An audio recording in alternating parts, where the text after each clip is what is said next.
Agora em Goiânia, 8h47.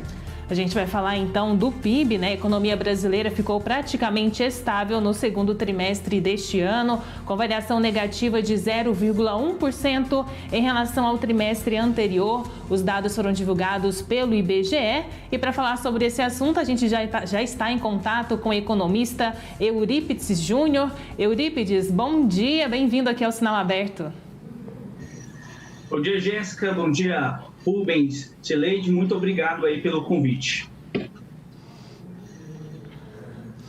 Eurípides, com o avanço da vacinação contra a Covid-19, né, o fim das restrições, as medidas de evitar, né, a proliferação da Covid-19, muitos comércios, né, a economia em várias cidades brasileiras já retomou, já decretou o fim daquelas medidas sanitárias e a expectativa então era que, né, o PIB retomasse uma trajetória de crescimento. Quais são os motivos para esse cenário negativo e queda desse 0,1% do PIB no segundo trimestre deste ano? Jéssica, você colocou muito bem. Esse resultado, dessa queda de 0,1%, ela foi até uma surpresa para nós, economistas, que esperávamos aí um crescimento de 0,2%.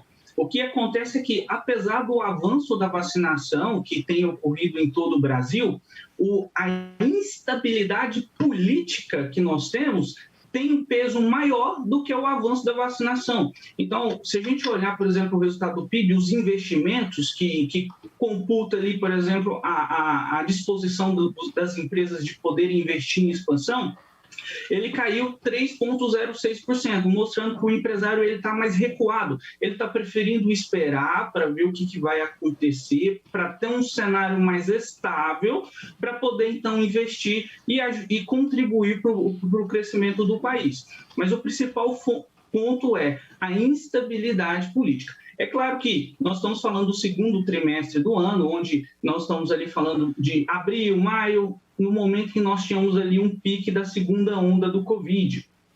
Mas o grande ponto é que nós já estamos vivendo uma instabilidade política desde o início da pandemia, e isso tem afetado muito fortemente o resultado.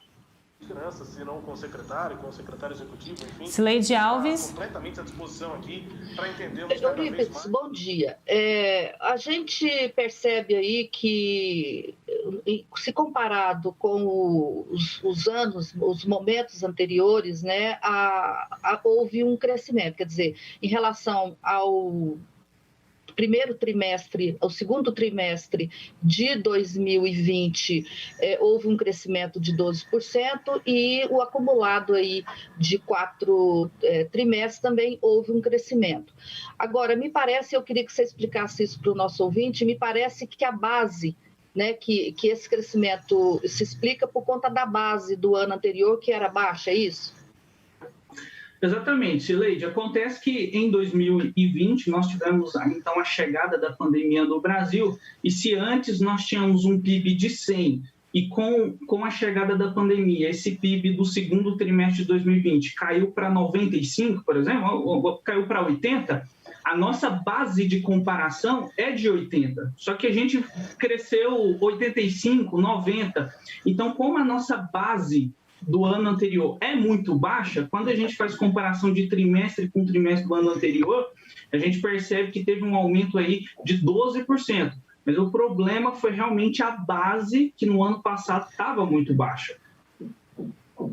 Pois é, e aí me chama a atenção o seguinte, o primeiro trimestre houve um crescimento de 1,2%, quer dizer, nesse primeiro trimestre, considerando aí o que você disse, eu posso entender que no primeiro trimestre os empresários não estavam receosos, os empresários eles investiram.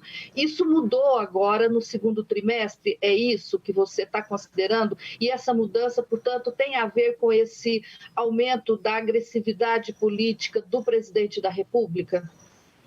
Perfeita colocação, Sileide. O mercado financeiro, o mercado econômico, ele trabalha com expectativas.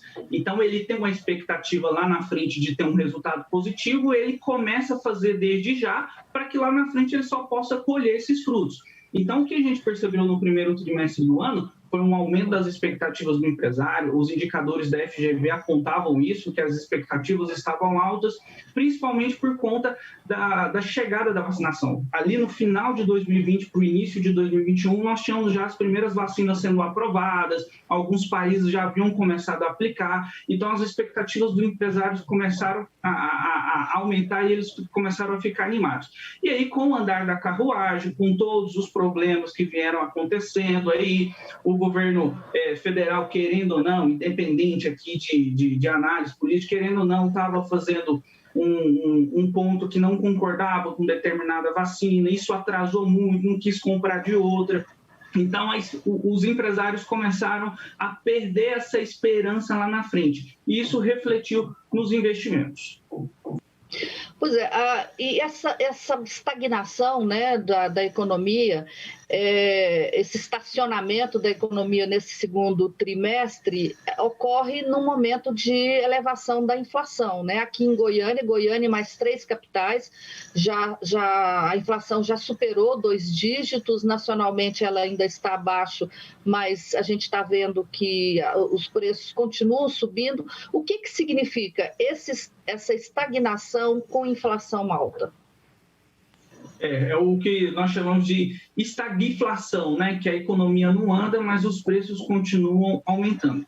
E isso é muito prejudicial para o país, porque as pessoas cada vez mais vão ficar mais pobres, no sentido assim de perder renda, de perder o seu poder de compra, porque não está tendo crescimento, as empresas não estão investindo, mas seus custos estão aumentando e estão repassando isso para os consumidores. Se a gente olhar, por exemplo, a ótica da demanda do PIB, o consumo das famílias foi nulo, foi igual a zero. Mas quando a gente olha em termos de quantidade, a gente percebe que, em termos de quantidade, as pessoas estão consumindo menos carne, menos frango por conta do aumento, e eles não têm essa correção no seu salário, nas expectativas de emprego.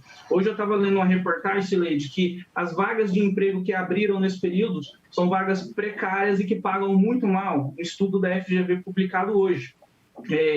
Então, isso é muito prejudicial para o país. Agora nós estamos diante de uma nova crise hídrica que pode acontecer, um racionamento de energia a qualquer momento, e isso não só vai impactar a inflação, como o custo da energia já vai aumentar, os empresários também vão ter uma pressão sobre seus custos, vão repassar isso para os consumidores, então nós teremos mais aumentos aí nos produtos do dia a dia dos consumidores. E, infelizmente, a economia não acompanha esse crescimento, continua parado, não vai ter geração de emprego, vai ter perda de... Aliás, pode ter até desemprego por conta da queda dos investimentos. Eurípides, para a gente concluir, qual é a previsão que os economistas estão fazendo para esse trimestre, o terceiro, que nós estamos vivendo agora? Sileide, é um trimestre que a gente também está prevendo, revisamos nossas expectativas agora recentemente para nós termos um crescimento igual a zero também no PIB, né? A gente não está considerando uma queda, estamos considerando um efeito nulo.